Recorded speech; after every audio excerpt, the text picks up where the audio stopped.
여러분 안녕하세요. 김노호입니다. 오늘은 토요일마다 보내고 있는 안녕하세요 목사님 상담 시간입니다. 오늘 청소년 한 친구가 우리 사연을 보내줘서 그 얘기를 읽고 한번 이야기해 보려고 합니다. 안녕하세요 목사님, 저는 모태신앙을 가진 청소년입니다. 오래된 고민인지라 말이 길어질지 모르겠지만 목사님이 한 번이라도 읽어주시면 좋겠다는 마음으로 메일을 드려봅니다. 목사님, 저는 모태신앙인이지만 그냥 친구나 부모님 때문에 교회를 나가는 정도였습니다. 그러다가 학교 생활에서 오는 우울증과 정신적 고통을 겪으며 괴로운 가운데 하나님을 만나게 되었습니다. 처음에는 마치 숨구멍을 찾은 듯이 하나님을 알고 하나님이 날 봐주시는 게 좋기만 했는데요. 말씀도 알고 설교도 들으면서 보니까 지난날에 제가 너무 많은 죄를 지은 것이 보였습니다. 이렇게 말씀드리면 그래봤자 애들이 다 그렇지 하실지 모르겠지만 실제적으로 죄를 짓지 않은 것뿐이지 제 속으론 정말 말도 못할 많은 죄들을 짓고 또 지었습니다. 하나님께서 그러셨잖아요. 마음으로 지은 죄도 죄라고. 그러다 보니 남들을 알지 못하고 저만 아는 죄들이 촘촘히 박혀 있는데요.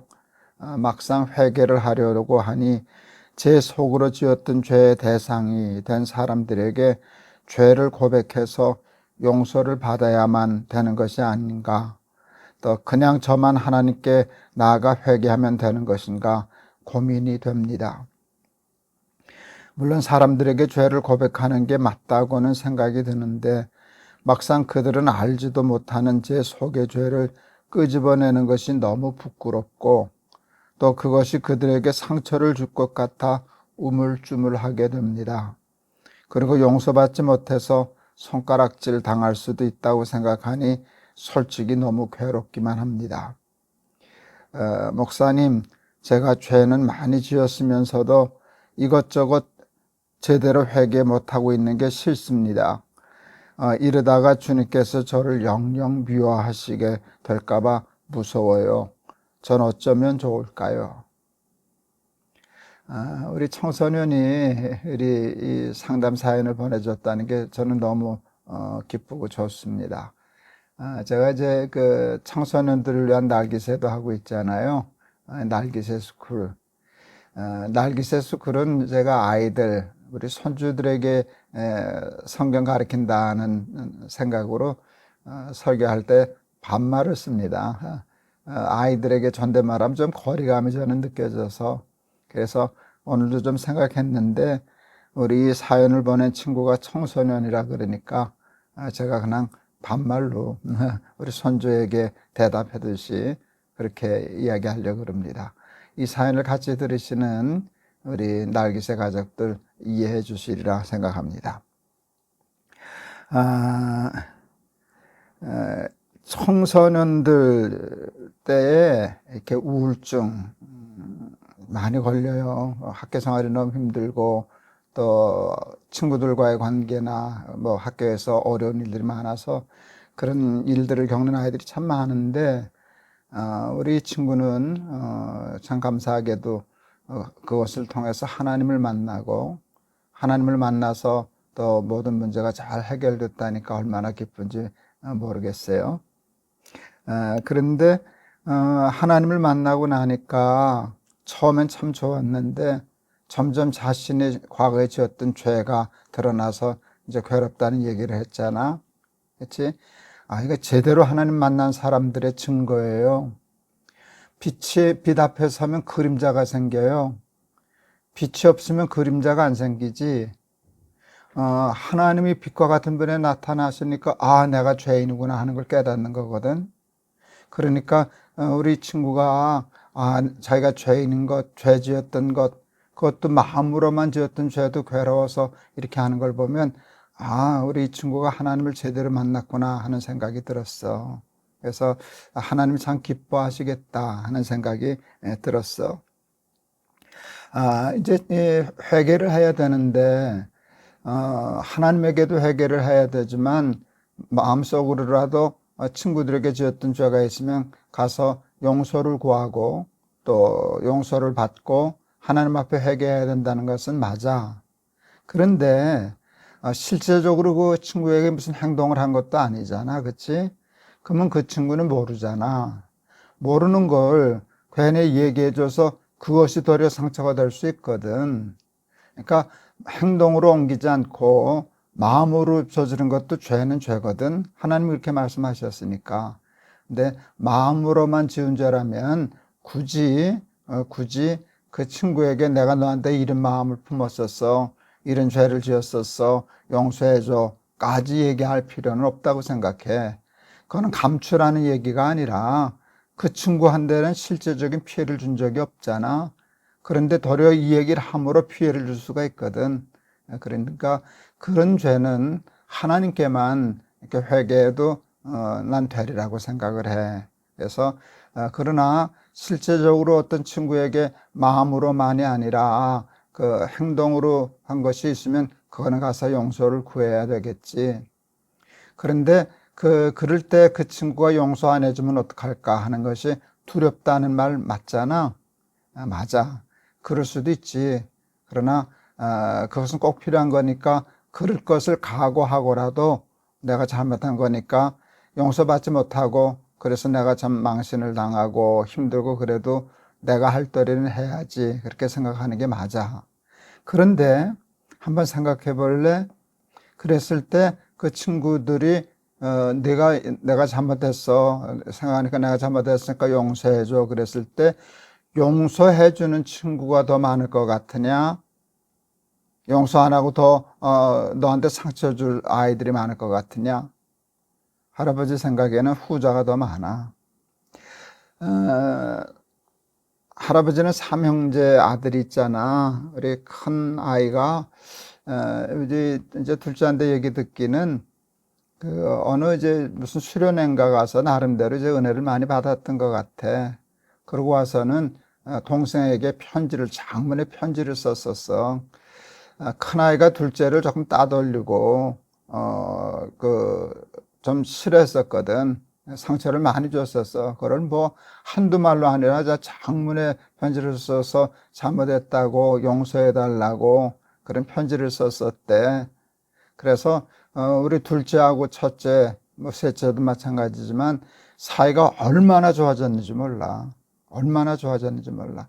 둘째는 형이 그렇게 한 것을 너무 고맙게 생각하거든. 그리고 형이 그럴 수 있다는 걸 훌륭하게 생각하고. 그래서 사실은 우리 첫째하고 둘째는 한 연년생이거든. 1년 반 정도 터울인데 우리 둘째는 형을 너무 좋아해서 형한테 존댓말해. 그리고 뭐든지 형하고 의논하고. 그게 용기를 내서 자기 잘못 용서해줘 그랬을 때 이런 일들이 일어나지 도리어 비난받고 그런 일들은 있을 수도 있어. 그렇지만 난 그럴 가능성이 거의 없고 도리어 더 좋은 관계가 되리라 이렇게 생각을 해. 그리고 하나님이 지금 내가 이렇게 우물쭈물하는 거를 영영 미워하시면 어떻게 하실까? 천만의 말씀이다. 내가 지금 하나님을 만나가지고 마음속으로라도 지은 것 때문에 괴로워하고 아파하고 고민하고 하는 것을 하나님이 얼마나 기특하게 생각하시겠니? 그렇잖아? 그래서 하나님의 뜻대로 살려고 하다 보니까 자기가 죄인인 것을 깨닫고 그것을 고민하고 아파하는 거, 그건 예수 믿는 사람들이 할 수 있는 가장 아름다운 일이야. 너 산상보원 알지? 팔복, 예수님이 얘기하신 8가지 복. 그 복 중에 하나가 애통하는 자는 복이 있나니야.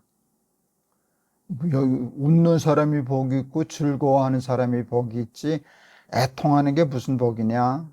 그런데 너처럼 하나님을 만나고 내가 죄인인 것 때문에 괴로워하고 아파하고 애통하는 거, 그건 아름다운 일이야. 그건 참 귀한 일이야. 그러니까 하나님이 미워하시다니, 하나님이 기뻐하시고 하나님이 너한테 고맙다, 참 고맙다 하고 칭찬해 주리라고 믿어. 그치? 사도 바울 선생님도 그랬잖아. 하나님 제대로 만나고 나니까 오호라 나는 곤고한 사람이로다. 누가 나를 이 사망의 몸에서 건져내랴. 내가 마음으로는 하나님의 법을 육신으로는 죄의 법을 섬기노라. 그리고 괴로워했거든. 근데 그 괴로움이 하나님 믿는 사람들의 가장 아름다운 마음이야. 그게 진정 회개하는 마음이거든. 그리고 회개를 무슨 절차를 밟아서 이 격식을 갖춰서 해야만 훌륭한 회개가 되는 게 아니야. 할아버지 생각에는 너는 벌써 하나님께 대해서는 충분한 회개를 했다고 생각해. 그 마음의 진심이 회개거든. 그러니까 마음의 진심이 회개야. 하나님 앞에 진심으로 돌아서는 게 중요하지. 무슨 말을 많이 하고 죄를 많이 지었으니까 몇 시간 몇 날을 통곡하면서 꼭 회개해야 되고, 할아버지 뭐 그렇게 될 수도 있지만 그러나 하나님은 마음을 아시지 않니? 그래서 하나님은 내 마음을 아시고 내 회개의 마음을 이미 받아주셨다고 생각해. 그리고 다시 얘기하는데, 마음으로만 사람에게 죄를 지은 것까지 그 사람에게 알려줘서 다시 상처 줄 필요는 없고, 혹시 마음이 아니라 실제적인 행동으로 죄를 지은 친구가 있으면 용기를 내서 가서 그때 내가 미안했다, 내가 잘못했다, 용서해다고 그러는 용기를 가졌으면 좋겠다. 거절당할 수도 있지만 그보다 훨씬 더 많이 그것 때문에 더 좋은 관계가 맺어져서 내가 용서를 구하길 잘했다, 그 얘기를 하게 될 줄을 믿는다. 오늘 너무 좋은 사연 보내줘서 고맙고, 우리 청소년인데 이렇게 날깃에 관심 가지고 이렇게 참여해줘서 고맙다. 할아버지가 한번 기도할게. 하나님, 우리 귀한 청소년 친구가 학교 생활하면서 너무 힘들어서 우울증으로도 또 이렇게 고생을 했는데, 그때 도리어 하나님을 깊이 만나서 하나님 믿는 말씀도 읽고 또 설교 말씀도 잘 듣고 은혜 생활, 신앙 생활 제대로 하게 해주셔서 감사합니다. 우리 이 친구가 정말 하나님 제대로 만난 증거가 그것 때문에 자신이 죄인인 것, 또 많은 사람들에게 죄 지었던 것이 드러나고 생각나고 그것을 아파하는 것을 보니 우리 이 친구가 정말 하나님을 진짜로 만났구나 생각합니다. 하나님이 기뻐하실 줄을 믿습니다. 마음으로 지은 죄는 하나님께만 회개하고, 또 우리 실제로 잘못한 것 있으면 용기를 내서 용서를 구하되, 그것을 통해서 그 친구와 더 좋은 관계를 맺을 수 있도록, 좋은 관계가 이어질 수 있도록 하나님 도와 주시옵소서. 그리고 마음속에 있는 불안한 마음, 하나님이 나를 미워하실까 하는 마음, 이거 사탄의 속임수일 수 있는데 속지 말고 하나님이 나를 얼마나 기뻐하시고 기특해 하실는지 깨닫게 도와주셔서 건강하고 바르고 즐거운 신앙생활 잘하는 우리 청소년 귀한 자녀 되게 하여 주옵소서. 예수 그리스도 이름을 받들어 기도하옵나이다. 아멘. 우리 청소년 학생이 이렇게 귀한 사연 보내줘서 고맙습니다. 고맙습니다. 우리 다음 주에 또 뵙겠습니다. 여러분 사랑합니다.